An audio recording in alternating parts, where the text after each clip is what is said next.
Hey, everybody, welcome to week number one, module number one.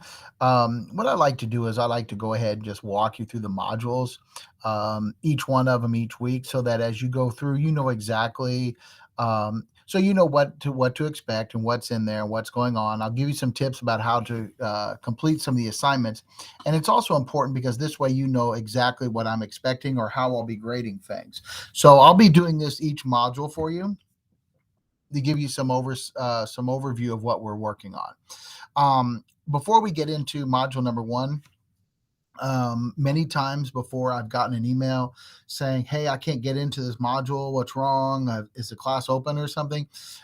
Make sure that you've done all the orientation pieces first. You cannot do any of the course material until you've done the orientations. Then it will unlock and open up all the other stuff for you. So be kind of thinking about that as you go along. So when you go into your Ivy Learn class, I'm sure you're probably pretty familiar with this. You'll go into the modules tab on the left. You'll bring up module number one. And then here, this is ours. This is the first page of ours. And this is the overview, writing as a conversation. So when we think about using information and communicating with others, one of the things that we do the most of is conversation, talking with other people, sharing ideas, right? But it also is how you take information and then relate it to other people. Now, the book will focus on the they said, I say concept, in which you take other people's work, you explain it, and then give your take on it, right? So, like you're taking somebody else's, you're digesting it and giving like some sort of reaction to it. This is a pretty common assignment that you will get in your college classes where you'll be asked to read something, watch something, whatever, and then what's your takeaway? What did you get out of it? What did you learn, right? So this is a pretty common assignment that you're going to be doing. If you scroll down through this, it'll give you the assignments for the it'll give you the assignments for the module, and then gives you the course objectives. Then if you go to the next page, it'll give you several tutorials. And again, it's going to be the they say, I say. And then we get to our first real piece here that you'll have like a page on. And this is the rhetorically describing a text. And so in retelling the text and taking somebody else's words, thoughts, and ideas and retelling it to others, you need to be able to talk about the text in a rhetorical sense. And that means kind of understanding the situation in which it was created. And so you have this slideshow here that kind of walks you through that.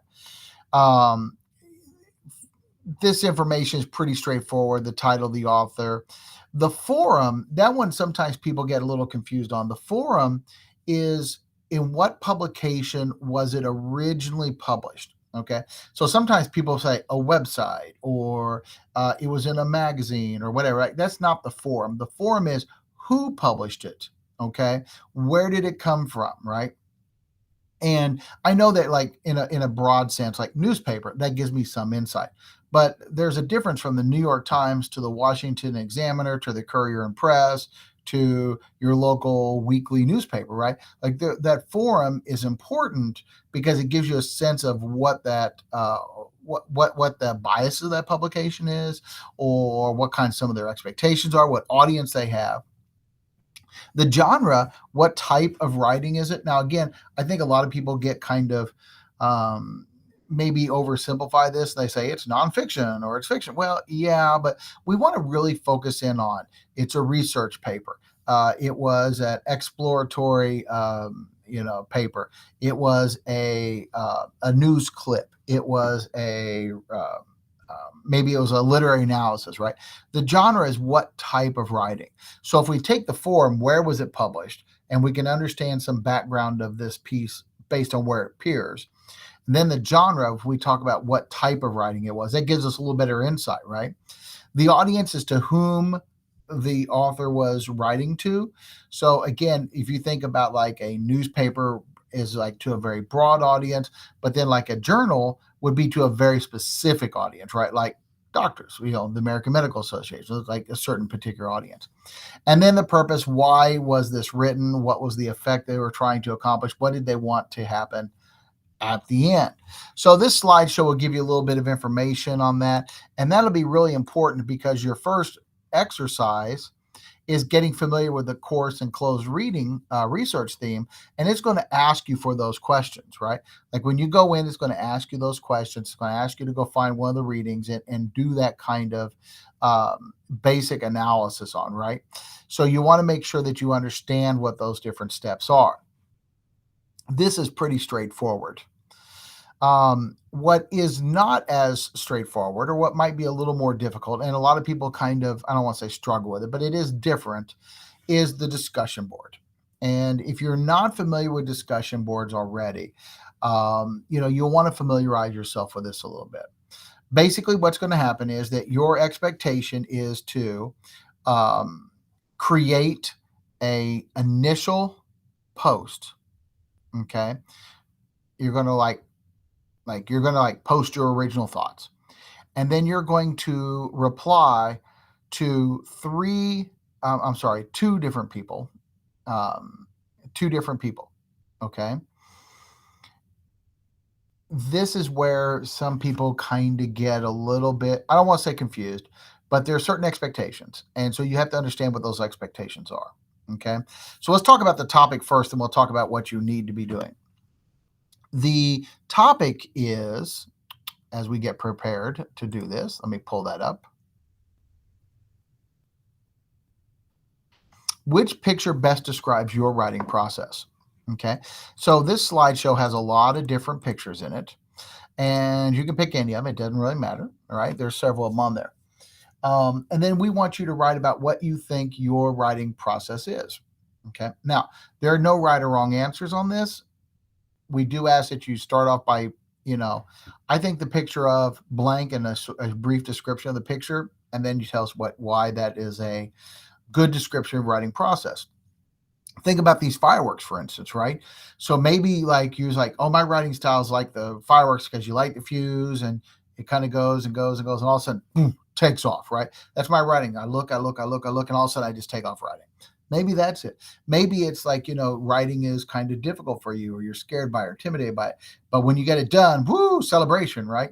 So there's any number of ways that you can approach this, as long as you are, here's the picture and here's my explanation and what and how I think it applies to me. Okay.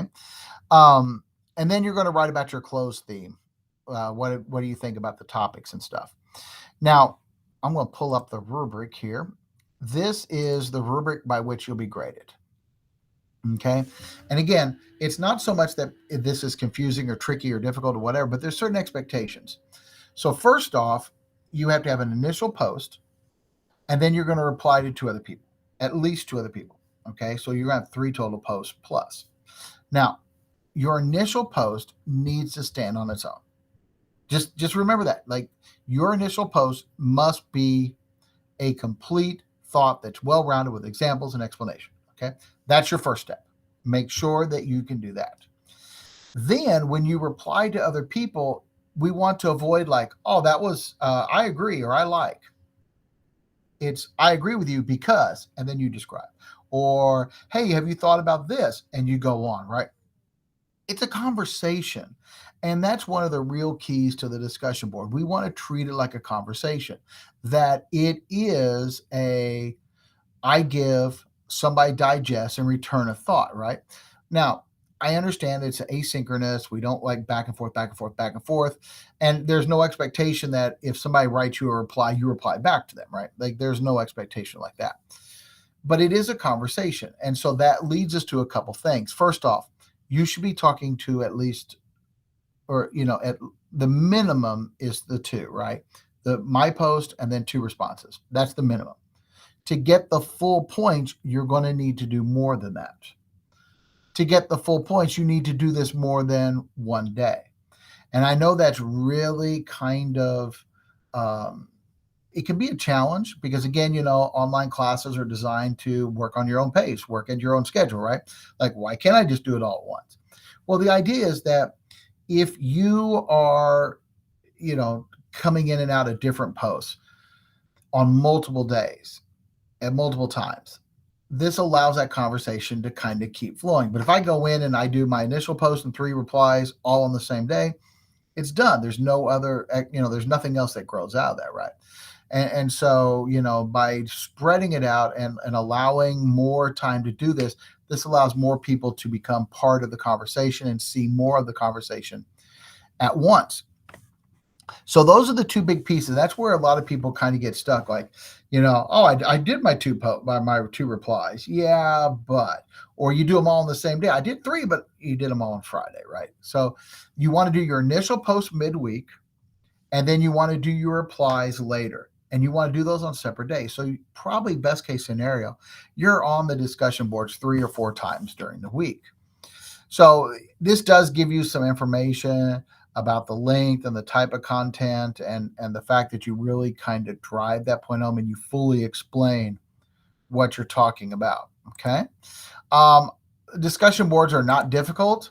They're pretty good places to have some really interesting conversations, but it is important that you understand how it will be graded so that you get the maximum points possible. And then we come to the final step, in which we just ask you to reflect on, hey, here's where I'm at and here's where I'm going to go. The next week, what we're going to do is we're going to start talking about citations, and we're going to start about generating your first paper, right? And getting that first type of paper put together. As you are working on this, please make sure that if you have any questions at all, you're reaching out to me. Say, hey, Wells, I need help with this, or this isn't clear to me, or I need some clarification, or I need some understanding here, right? So make sure that you're reaching out. Don't suffer in silence. You want to make sure that if you need help, you're getting that help. You can contact me by voice or text. Text is better than voice. Or email. Email is the best because then I can reply to it at any time, and we can also send files back and forth as well, so that you can get the best answer possible as quick as you can. Again, if you need anything, let me know, and good luck, everybody.